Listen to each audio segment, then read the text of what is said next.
According to your opinion, what is going on in Spain right now? What is it all about? It's very difficult to establish what the demonstrations in Spain are all about. There's just been a general election, the people have been given their say, they have very heavily supported the right in the elections, and I guess that the extreme left don't like that very much. So according to your opinion, the demonstrations were made by the left part of the political party, of the political, well, let's say, chamber of Spain? I think it certainly seems that it's mainly the extreme left which is taking part in these demonstrations. That doesn't mean that they will be the only ones, but it seems to be mostly them, and they're coming dangerously close to objecting to the result of the general election. I'm not quite sure that I understand you correctly right now, because I'm not sure that you are saying that the demonstrations are organized by the political parties. No, I'm not saying necessarily that they're organised. Who organises these things, I don't know. Large demonstrations nearly always are organised. People very seldom take to the streets spontaneously. Somebody starts it off. I don't know who that was. What I do know is that so soon after a general election, to protest against the elected government is a dangerous denial of democracy itself. What are the reasons for demonstrations? Very hard to read. I think in general the extreme left doesn't like the result of the elections, which went very heavily against them and very heavily towards the centre-right parties. And I think also there is a growing concern among people in Spain, and this would go much more widely than just the political parties, that the economic arrangements in Europe are falling apart, and that, as always, it's the poorest and the working class that are going to be made to pay the most. So you don't see any reasons in Spain according to the reasons that are said and that are proclaimed by the demonstrators, like big unemployment, we are the ones who are paying these problems that the bankers were made by. Well, of course, that's exactly what I have just said, that there is very high unemployment. There is continuing growth in unemployment in Spain. Of course, Spain is one of the four Eurozone countries that have been damaged by joining the Euro. They shouldn't have done it. They shouldn't have been allowed to do it. Spain fell well short of the Maastricht economic convergence criteria, as did all countries who joined the Euro except Luxembourg when it was first established. It was established as not as a currency but as an act of political centralisation. It has failed as a currency, and therefore it will now also fail as an instrument of political centralisation. What progress do you anticipate in Spain? I think it's going to be very difficult, because there is a limit to the extent to which European countries, now about to include the Czech Republic, can afford to bail out countries in the Eurozone. Now, the Czech Republic, like Britain, isn't even in the Eurozone, and yet we are being asked, as a gesture of European solidarity, to bail out countries that should never have been allowed to join the Euro in the first place. And the real troublemakers in this piece are the intégristes, the dirigistes, the étatistes of the European Union itself, who have tried to force the Euro into being at a time when there had been insufficient convergence of the poorer with the richer countries in Europe to make a currency union possible. Well, in this way you are speaking about the whole European Union, about the monetary zone, about the Eurozone. Yes. While we are speaking just about Spain, what's gonna happen in Spain in the next several days or weeks? Well, the reason why I set it in the European context is that the main reason for Spain's failure has nothing whatever to do with Spain itself. It has nothing whatever to do with international bankers either. The main reason why Spain is in difficulty is that Spain made the mistake of joining the Euro. We have to put it in that context. And therefore, if you ask what is going to happen in Spain, the big question is whether the further bailouts that will be necessary to keep Spain in the Euro are going to be provided by the rest of Europe. The solution to Spain's problems, while she remains in this hideous failed currency union that is the Euro, now don't depend on Spain herself. They depend on how generous we can afford to be in putting our workers out of work to help Spain's workers back into work. This is madness. The Spanish demonstrants are saying we want a new democracy, we want the politicians that are making discussion, that are not corrupted. Do you think that these demands are included and are in a way, in the same way as the information you will be telling me right now about the Eurozone, about the situation that is in the European Union? I'm asking about the demonstrants, I'm asking about their demands, not only about the European zone. The demonstrators are demanding that the result of the general election, which they do not like, should be set aside because they think that the politicians who won that general election are corrupt and that the politicians of the left that they support are somehow not corrupt. Of course, the truth is that politicians on both sides tend to be corrupt. It's a dirty business. But nevertheless, the people of Spain have recently spoken with unusual clarity about who they want to govern them, and they have said with great decisiveness that they do not want the left and the extreme left to govern them anymore. Mr. Zapatero was thrown out by a huge majority, and therefore it is time that the demonstrators learnt that when the people have spoken, they should respect the will of the people and not demand that some faction that they happen to favour and the people don't favour should prevail over the will of the people.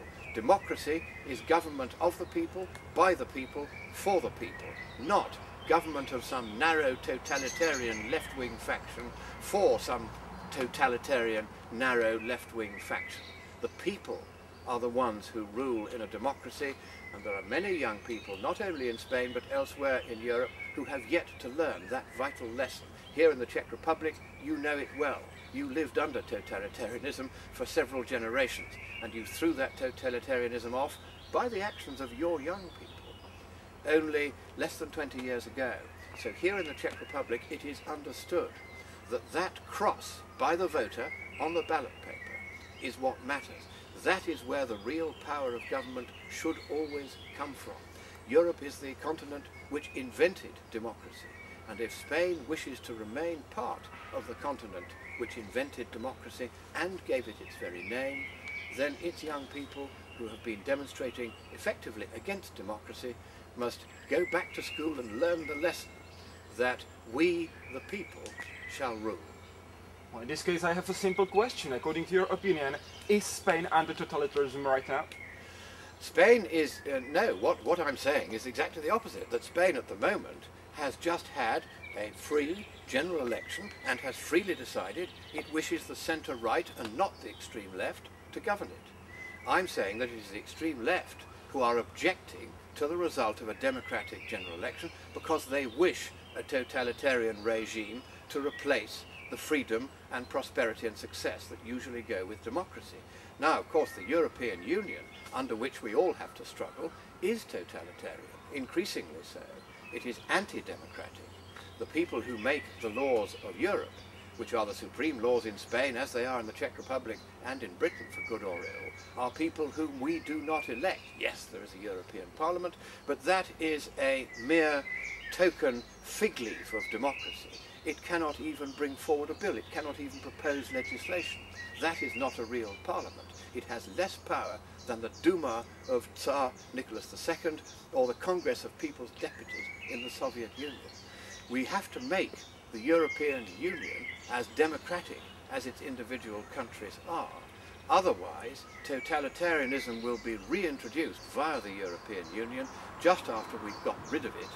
And the people who are demonstrating in Spain will find that they like that far less than the cheerful chaos that is democracy. Let's concentrate on the situation in Spain, according to your opinion, and what's going to end the demonstrations. In Spain, the only thing that will end the demonstrations is a realization on the part of the demonstrators that they do not have the support of the people of Spain. There may be many of them. They may have many legitimate demands, of course. If you are a young person with no job and no real hope of a job, then of course you are more likely than others to take to the streets. But the question they should ask is, why don't we have a job? Is it because the people have chosen the wrong kind of government? No, the government's only been in office for a week. It can't be blamed for the unemployment that was caused under the previous left-wing administration. So they have to learn that when you have just had a general election, you need to wait a bit and give the new government a chance to get its feet under the table and start dealing with the problems left behind by the previous one. And I think also the demonstrations will finally come to an end when Europe herself, and I keep putting it in this wider context because it is Europe that now makes most of the laws that determine how well or badly each member of the European Union performs economically. When Europe herself becomes free again and we reform the European Union to make it recognisably democratic again, that will greatly help countries like Spain, because never again will the governing class in Europe, not having to listen to ordinary people, be able to set up something like the euro, which ordinary people didn't want. They were made to have it, and it has failed precisely because the democratic input that would have kept it straight wasn't there, and so effectively what they introduced was a policy that in its construction and in its design and in its operation was mad, and it was cruel, because it is that, more than anything else, that is causing the unemployment in the poorer countries of the European Union today. And the demonstrators need to learn that. It's not the newly elected government that they should blame, it is the long-standing dictatorship that the European Union has unfortunately become. Let's concentrate right now on the consequences for Europe. During the spring there was a huge movement of revolutions in the Arabic world. It was called Arabic Summer. Arabic Spring, excuse me. The Daily Best used an expression for the demonstrations in Athens, in France near Bastille, in Spain on Pas Catalunya as a European summer. Do you believe that there is a connection with Arabic Spring and European summer, and is it European summer? The first thing about the demonstrations in the Arab world is that I don't think they will lead to democracy, and your president doesn't think that either. We wish, of course, that they will lead to democracy, but I fear that they probably won't. Islamic countries generally have not shown a great readiness for democracy. The people want democracy, that's what demonstrations show very clearly, but the governing class there is as reluctant as the governing class in Europe to give it to them. And in Europe the demonstrations, once again, are about the disconnect between the ruling class, which is essentially totalitarian and centralist, and the people who are much more diverse in their opinions and who are feeling, quite rightly, that there is no ballot box through which they can influence the major decisions by which the European Union is run. I will pose the question once again a bit differently. Are these demonstrations in Europe a continuation of the demonstration that we have been watching on the north of Africa? No, it's an entirely separate event. The reason why in the Arab countries all these demonstrations broke out spontaneously is that once Mubarak was deposed in Egypt, everybody kind of had a feeling that maybe they could break free of their dictators too. It has turned out to be a cruel disappointment in nearly every country. And what we do have, there is one parallel, as I've said, and that is that here too there is a feeling, and a perfectly proper feeling, among the young people who tend to take to the streets, that they too are powerless in the face of a governing class in Europe, though not in individual nation states, which does not have to respond to the people's will because it is not democratically elected. The commissars, that is the official German name for them, who run the European Union, are not elected, and they make the laws of Europe from behind closed doors, and many of those laws don't have to go before any parliament before they become the supreme law of Europe. Whatever that is not democracy, and the young people of Europe who are taking to the streets now are feeling this lawlessness at the top of government, this anomie, this failure to be governed by democracy. And what they are really asking for, even if they can't vocalize it as I can, is they want Europe to be democratic, because if Europe is not democratic, Europe is nothing. Our last question, and I would like to ask you not to refer to the early answers you are giving me. What are the consequences for Europe in the general way? what will change, and if it will change, these demonstrations that are taking place right now in Spain, France, in Greece, in Europe? What are the consequences for Europe? The consequences for Europe of the demonstrations that have increasingly been happening as the weather gets nicer are that the governing class in Europe, the classe politique as the French call it, are going to have to learn that they can no longer get away with running Europe anti-democratically.